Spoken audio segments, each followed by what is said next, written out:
پیارے حضور، جب خدا اپنے بندے سے 70 ماؤں سے بھی زیادہ پیار کرتا ہے تو پھر دوزخ اور اتنی سخت سزا کا کنسیپٹ کیوں ہے؟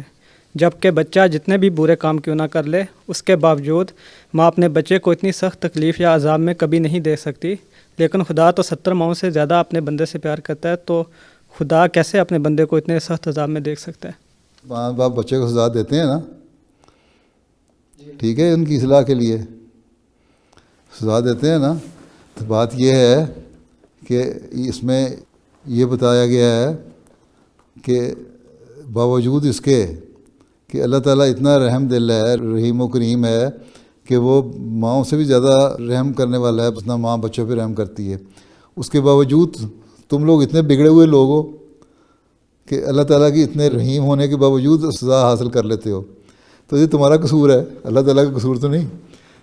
جو بچہ ہے وہ کتنی کو حرکتیں کرتا ہے، ایک نہ چھوٹے بھائی کو چپیٹ مار دے گا، یا دھکا دے دے گا کسی کو، یا ماں کے سامنے یوں کر کے رونا شروع کر دے گا، یا ضد کرے گا، تھوڑا سا لپٹ، تھوڑا ہلکا سا چپٹ مارے گی تو پھر پیار بھی کر لے گی.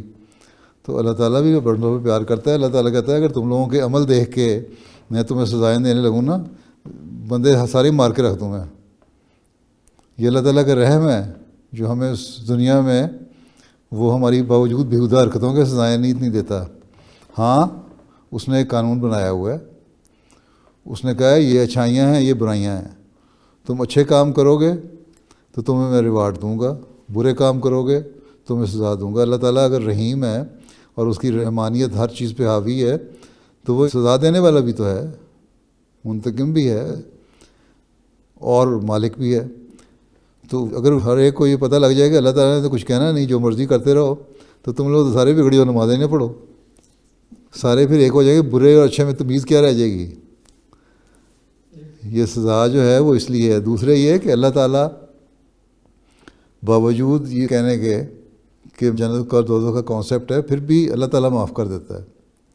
اللہ تعالیٰ نے اس بندے کو بھی معاف کر دیا جس نے 100 قتل کیے تھے، صرف اس لیے کہ اس کو اچھی امید تھی اللہ تعالیٰ سے کہ اللہ تعالیٰ مجھے بخش دے گا، اور وہ چاہتا تھا کہ میری اصلاح ہو جائے، اپنی اصلاح چاہتا تھا. اور جب وہ جا رہا تھا اصلاح کی طرف تو رستے میں فوت ہو گیا. وہاں فرشتے آ گئے. دوزخ کا فرشتہ کہتا ہے میں دوزخ میں لے کے جاؤں گا، جنت والا کہتا ہے میں جنت میں لے کے جاؤں گا، کیونکہ یہ نیکی کی طرف جا رہا تھا. پھر اللہ تعالیٰ نے ایسا انتظام کیا کہ انہوں نے کہا اچھا چلو فاصلہ ناپتے ہیں، اگر تو یہ اس طرف زیادہ چلا گیا جس اور نیکی کو حاصل کرنا چاہتا تھا تو اللہ تعالیٰ اس کو بخش دے گا. اگر اس کا فاصلہ اس کے زیادہ قریب ہوا جہاں سے یہ برائیاں کر کے نکلا تھا تو پھر دوزخ میں جائے گا. لیکن اللہ تعالیٰ نے ایسا انتظام کیا کہ اس کے لیے فاصلہ کم کر دیا جو جنت والا تھا، اور جنت میں چلا گیا. تو اللہ تعالیٰ تو اتنا رحمان و رحیم ہے کہ اتنے گناہوں کے باوجود بخش دیتا ہے. ٹھیک ہے. باقی جہاں تک ماؤں کا سوال ہے، مائیں اگر زیادہ لاڈ کرتی ہیں جو بچوں کو اپنے، تو ان کا نتیجہ پھر وہ نکلتا ہے جو ایک حکایت ہے کہ ایک شخص تھا، بچپن سے اس کو مار دھاڑ کی اور چھوٹی چھوٹی چوریوں کی عادت تھی، بڑا ہوا اور ڈاکو بن گیا، پھر قاتل بن گیا. آخر ایک وقت میں پکڑا گیا، اور جب پکڑا گیا تو وہ قاتل تھا، کئی قتل کیے ہوئے تھے، ڈاکے ڈالے ہوئے تھے. اس کو پھانسی دینے لگے.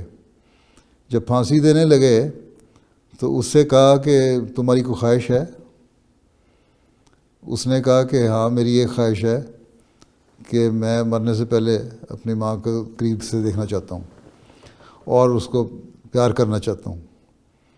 اس نے کہا ٹھیک ہے، خواہش پوری ہو جاتی ہے. جیلر تھا، اس نے کہا ٹھیک ہے. ماں آئی تو اس نے اپنی ماں کو کہا اپنا منہ قریب کرو، میں تو مرنے لگا ہوں، میں تمہاری زبان کو چوسنا چاہتا ہوں، اپنی ماں کی زبان.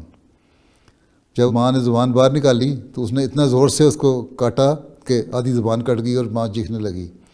لوگوں نے اس کو بڑا برا بھلا کہا کہ تمہیں شرم نہیں آتی کہ آخری وقت مرنے لگے ہو تب بھی تم اپنی ماں کو دکھ دے کے جا رہے ہو اور زبان کاٹ دی تاکہ بول ہی نہ سکے اب کبھی.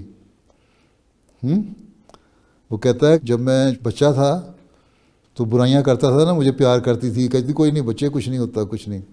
پھر میں ذرا بڑا ہوا، بار جب میں نے یہ حرکتیں کرنی شروع کیں برائیوں کی تو لوگ میری شکایت کرتے تھے، پھر بھی میرے پہ ہاتھ پہ رکھتی تھی، لوگوں سے لڑتی تھی، نہیں نہیں کوئی نہیں، میرا بچہ بالکل ٹھیک ہے، اور مجھے کچھ نہیں کہا کرتے. کہتے بچہ بس ٹھیک ہے، کری جاؤ تو کر رہے ہو. 70 ماؤں کی طرح بخش رہا تھا نا. وہ ماں بخشی جا رہی تھی نا اس کو. اس سے مجھے اور انکریجمنٹ پیدا ہوئی. بڑا ہو گیا, میں نے چوری چکاری شروع کی, ڈاکے ڈالنے شروع کیے, پھر قتل کرنے شروع کر دیا, اور میری ماں ہر دفعہ مجھے پروٹیکٹ کرتی تھی. کچھ نہیں بچے, بخشش کا یہ نتیجہ نکل رہا ہے نا. اور اب اتنا جرم ہو گیا کہ میں پھانسی چڑھنے لگا ہوں. جو ماں میری ہے, جس کی زبان میں نے کاٹی ہے, اگر یہی زبان مجھے بچپن میں نصیحت کرتی, اچھی باتیں بتاتی اور میری بری باتوں سے مجھے روکتی, اور بلا وجہ کا رحم مجھ پہ نہ کرتی, تو آج میری یہ حالت نہ ہوتی. تو اللہ تعالیٰ اس قسم کے رحم نہیں کرتا. اللہ تعالیٰ نے ایک قانون رکھا ہوا ہے, جو جرم کرے گا تو سزا دے گا, لیکن اس کے باوجود وہ رحمان ہے, وہ جس کو چاہے بخش بھی دیتا ہے. بہت بڑے بڑے جرم کرنے والے ہیں جن کو اللہ تعالیٰ بخش دیتا ہے. اور اللہ تعالیٰ کی رحمانیت ہی ہے کہ سزا کا وقت گزارنے کے بعد ایک وقت ایسا آئے گا جب کہتا ہے میں دوزخ خالی کر دوں گا, سب جنت میں چلے جائیں گے. یہ بھی تو اس کی رحمانیت ہی ہے نا.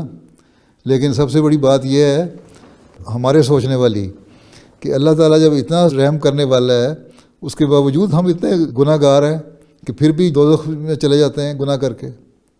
کیوں نہیں اللہ تعالیٰ کا رحم حاصل کر سکتے؟ تو یہ تو اپنے اوپر سوچنے والی بات ہے, بجائے اللہ تعالیٰ کو الزام دینے کہ وہ 70 ماؤں سے پیار کرتا ہے زیادہ. ٹھیک ہے, سوچو جا کے کہ ہم نے نیکیاں کرنی ہیں. ٹھیک ہے, جی اللہ پہ الزام نہ دو, اپنے اوپر الزام دو. جی ضرور. ٹھیک ہے.